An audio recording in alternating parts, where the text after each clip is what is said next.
Sana abot ang 21 years old, bilyonaryo mo. Short sleeve, long sleeve. O hoodie. Recently, may nag-viral na post from a Josh Mojica fan page na nagsabing 21 years old, bilyonaryo na. Ikaw. Kanya kayong pero siya talaga ang Badi lumaki at naging personalan na ang issue na ito at ang nasa opposing side ay lubos na nang gagalaiti at gusto talagang tapusin ang kahambugan ni Josh. Masipag kami, di kami tamad, di kami kagaya mo. Yun yung nagsiseparate sa ating dalawa. Pagawa mo sa buhay mo. Life is this.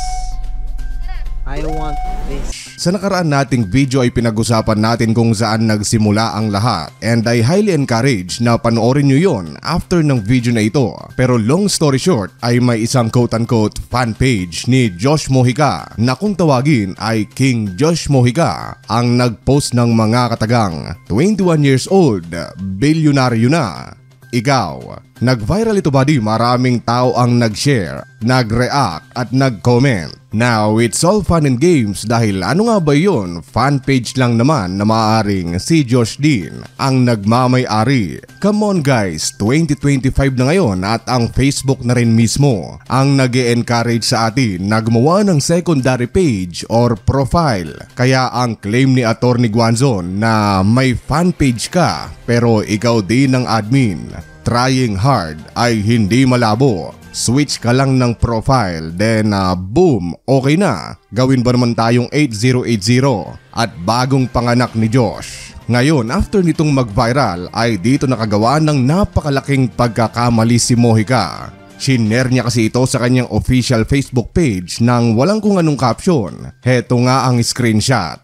21 years old, bilyonaryo na. Ikaw, malinaw pa sa alas 4. After noon ay dito na pumasok ang dating COMELEC Commissioner at may tira rin sa mundo ng politika. Sinabi niyang akala ko ang youngest billionaire ay yung may-ari ng Mang Inasal. But nagke-claim itong si Kangkong. And the rest is history. Sa ilang oras lang na lumipas ay kaliwat kanan ang naging patutsada ng dating commissioner at iisa-isahin natin ang lahat ng yan. Tulad nito, hindi pa nga tapos ang 90-day suspension ng LTO. May BIR naman nahahabol. Para ito buddy sa kahambugan din na ginawa ni Josh kung saan naging kamote driver siya, nag-selfie habang nagmamaneho ng bagong bili at luxury na sasakyan. Iga pa ni attorney, karamihan kasi sa mayabang na ganyan, front lang sa money laundering. Wag ako, malaman ko lang kung sino nasa likod ng money laundering scheme na ito. I-expose ko talaga. Again buddy, wala siyang pinangalanan dito. But given the circumstances na meron tayo, ay malaki ang tsansa na si Josh Mojica ang pinaparinggan niya dito.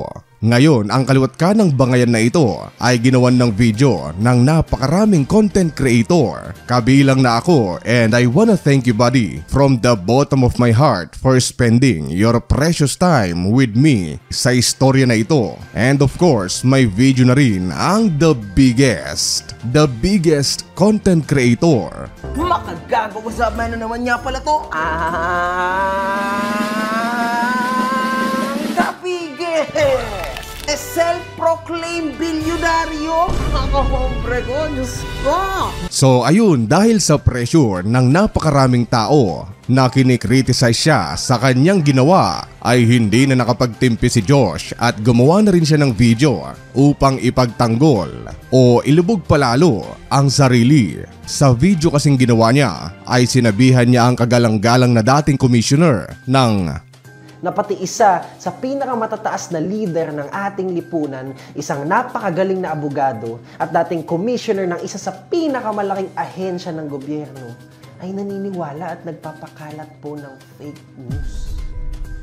Kung yung mga ganyan pong kalalaking tao ay napapaniwala, paano na lang yung mga normal na tao na parabang is rubbing it on her face na ikaw ang taas-taas na ng pinag-aralan at narating mo sa buhay tas maniniwala ka sa fake news? Kasi sabi niya na pati isa sa pinakamatataas na leader ng ating lipunan, isang napakagaling na abogado at dating commissioner ng isa sa pinakamalaking ahensya ng gobyerno, ay naniniwala at nagpapakalat po ng fake news.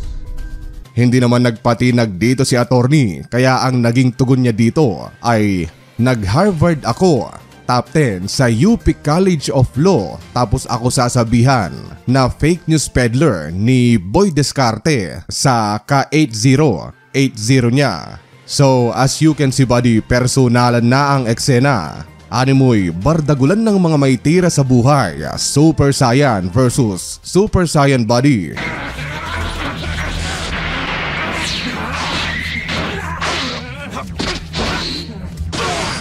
Kaya naman itong si attorney ay parang si Goku rin na gustong kumpletuhin ang 7 Dragon Ball para matupad na ang kanyang wish na imbestigahan at turuan ng leksyon ng BIR itong si Josh Mojica. Unang Dragon Ball na nakakuha niya ay si Rendon Labrador. Ika niya, nagtanong lang ako sa taxes, imbes na ilabas yung taxes, nagdrama. With ads, mas magaling pa mag-motivate si Labrador. Nag-comment naman ngayon si Rendon at sinabing, yung motivation ko kasi ay may kasamang sampal ng katotohanan. Magsabi ka lang attorney kung gusto mong pagsampalin ko yung mga yan.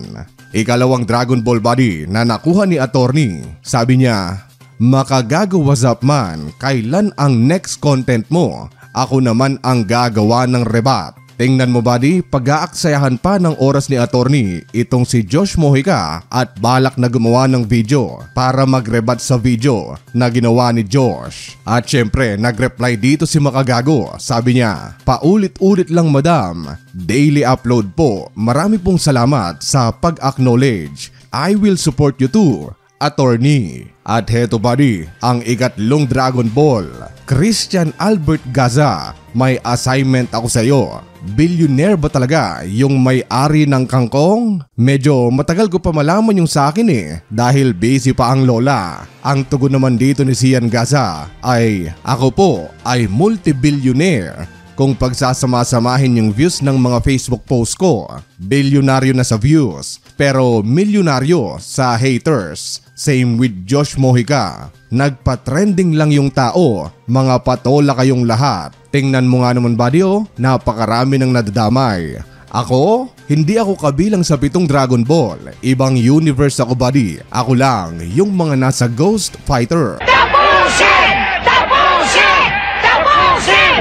Tapusin! Tapusin! Tapusin! Tapusin! Tapusin! Matapos nito ay naging sunod-sunod pa rin ang mga patutsada ni attorney kay Josh Mojica at tila lalo siyang naalibadbaran sa inasta ni Josh. Ika niya, favorite subject at practice ko, syempre, taxation. Sabay post ng mga maaaring parusa sa mga taong mapapatunayan na hindi nagbabayad ng tamang buwis. 500 to 10 million pesos buddy, depende kung gaano ka kayaman. And well, kayang-kaya ni Josh yan. Josh Mojica ng kangkong chips yan sobrang yaman. Ikaw ba naman, may sariling mundo, hindi ka ba sobrang yaman nun? Nilagyan mo pa ng ads yung drama mo be. O nga no buddy, mabalik tayo sa video ni Josh. Kung papanoorin mo ito, ay jam-packed ang kanyang video. Maganda ang production quality, andun ang sincerity.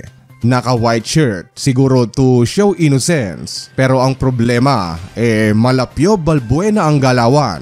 Mga taong pa-victim. Kung yung kay Pio Balbuena kasi, ay di umano, ay inaatake daw siya ng troll army ni TPC. Marami na kaming kinakaharap ng mga troll accounts at fake accounts na hindi ko malaman dahilan kung bakit. Matutuwa ka kaya kung merong maninira sa brand at sa negosyo mo gamit ang matalinong pamamaraan? Matutuwa kaya kayo kung doon sa mga comments nyo at sa mga tindahan nyo na inaasahan nilang sales ay puputaktihin ng maraming mga troll armies? Kaya ko din pong magbayad ng troll armies pero hindi ko yun ginagawa dahil wala yun sa prinsipyo at pagkatao ko. Dito naman kay Josh Mojica ay naging biktima daw siya ng fake news. Nakakalungkot na pati isa sa pinakamatataas na leader ng ating lipunan, isang napakagaling na abogado at dating commissioner ng isa sa pinakamalaking ahensya ng gobyerno, ay naniniwala at nagpapakalat po ng fake news. At yan naman talaga ang pinakamalaking kinakaharap na problema ng mga Pilipino sa mundo ng internet. Kaya nalulungkot ako.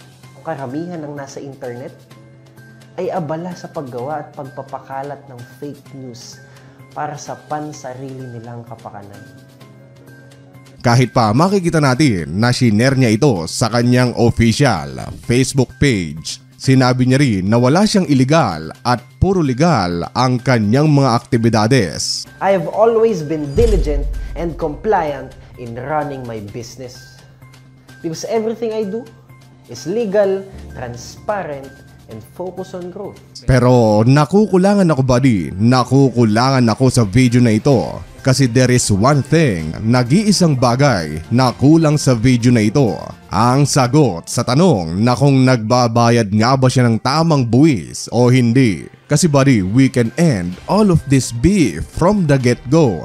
Kung sinabi niya lang sa video na yes, I've been paying all my tax duty. BIR is welcome to check all of my businesses. Edi hindi na humaba pa ang usapan. Tapos na. End of the story. But there is none. Wala sa video. Wala lang. Napansin ko lang. At para sa mga taong magsasabi na utak talangka itong si Attorney Rowena Guanzon, ay dyan kayong lahat nagkakamali dahil sa ayaw man natin o sa gusto ay obligasyon talaga ng kahit na sinong mamamayang Pilipino na magbayad ng tax. Nasa batas yan ng kahit anong bansa. At ang pinakapunto lang naman sa buong issue na ito i-check lang naman kung bayad siya o hindi sa tax. So what's wrong with that? Mali bang gawin ang nasusulat sa ating batas? Alam nyo buddy, ang nakikita kong problema dito hindi na ituro ang tax noong nag-aaral pa ang marami sa atin. Kaya nung nagtrabaho na